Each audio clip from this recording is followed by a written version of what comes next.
ये कलयुग है, सबसे कठिन युग। यहाँ सत्य को झूठ कहा जाएगा और झूठ को सम्मान मिलेगा।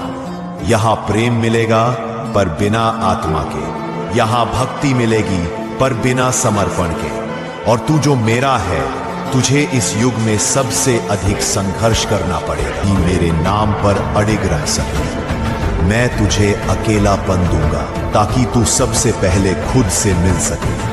मैं तुझे अस्वीकार करवाऊंगा ताकि तुझे समझ आए तेरी पहचान तुझ में है। हाँ, मैं तुझे यत्न दूंगा ताकि तेरा आत्मा तपे, तेरी दृष्टि साफ हो और तू भीड़ में खड़ा होकर न कि औरों की स्वीकृति में। मैं तुझे तन्हाई में डालूंगा क्योंकि वहीं तू मुझे पाएगा। मैं तुझे छीन लूंगा उनसे जिन्हें तू सबसे ज्यादा चाहता है, क्योंकि तुझे उनसे नहीं, मुझसे जुड़ना है।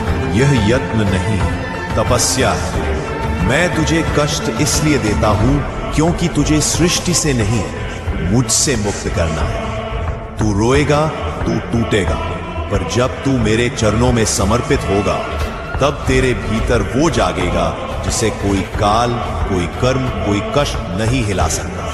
क्योंकि कलियुग का सबसे बड़ा योग वही है जो शिव से जुड़कर भीड़ से अलग खड़ा होता है।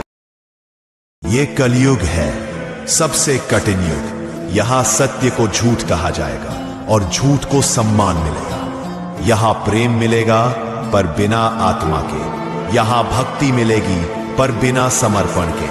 और तू जो मेरा है, तुझे इस युग में सबसे अधिक संघर्ष करना पड़ेगा कि मेरे नाम पर अडिग रह सके। मैं तुझे अकेलापन दूंगा ताकि तू सबसे पहले खुद से मिल सके। मैं तुझे अस्वीकार करवाऊंगा ताकि तुझे समझ आए तेरी पहचान तुझ में है। हाँ, मैं तुझे यत्न दूंगा ताकि तेरा आत्मा तपे, तेरी दृष्टि साफ हो और तू भीड़ में खड़ा होकर न कि औरों की स्वीकृति में। मैं तुझे तन्हाई में डालूंगा क्योंकि वहीं तू मुझे पाएगा।